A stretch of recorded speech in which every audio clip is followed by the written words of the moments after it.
On Monday, September 8th, 2025, 42-year-old James McGriff was walking around a Bellerose, Queens, New York neighborhood, knocking on people's doors and asking if he could charge his phone. Most of the people either didn't answer their door, one person actually answered the door and told him no. Now, Jamel ends up walking to an older man who is standing outside, identified as Frank Olton, and he asks him the same question. Frank ends up telling the suspect to hand his phone to him. He would go inside of his house, charge his phone, and bring it right back outside.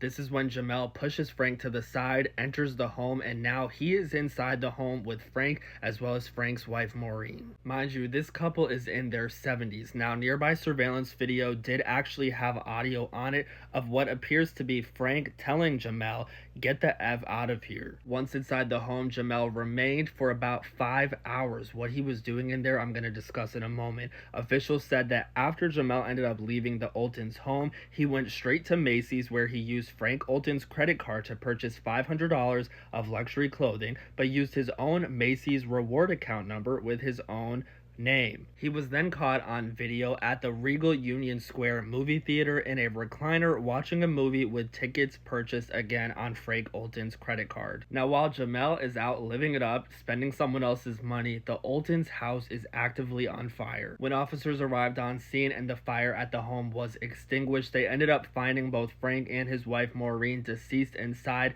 tied up with wounds consistent with a sharp object. This is when the investigation really started to ramp up, and a manhunt was ultimately activated for this man, Jamel McGriff. Jamel was ultimately located and arrested on Wednesday, September 10th, 2025 in Times Square. He was arraigned on Thursday, September 11th, 2025 and is now being held in jail without bail. On Friday, September 12th, 2025, prosecutors stated that Jamel actually confessed to officers what he did. He basically said, "I'll admit it, I did it, I unalived them, I don't give a you-know-what." He also claimed that while he was in the Oltons' house for those 5 hours, he was not only physically torturing them, but he says that he was essaying them as well. McGriff is described by officers as a career criminal. He is a level 3 SCX offender with a lengthy criminal record stretching 30 years. He was released from prison in 2023 and served 16 years in prison for an armed robbery and is wanted in 2 more armed robberies from this past summer. If convicted, Jamel does face multiple consecutive life sentences for the unaliving of both Frank and Maureen. What do you guys think about this story? Let me know your thoughts in the comments.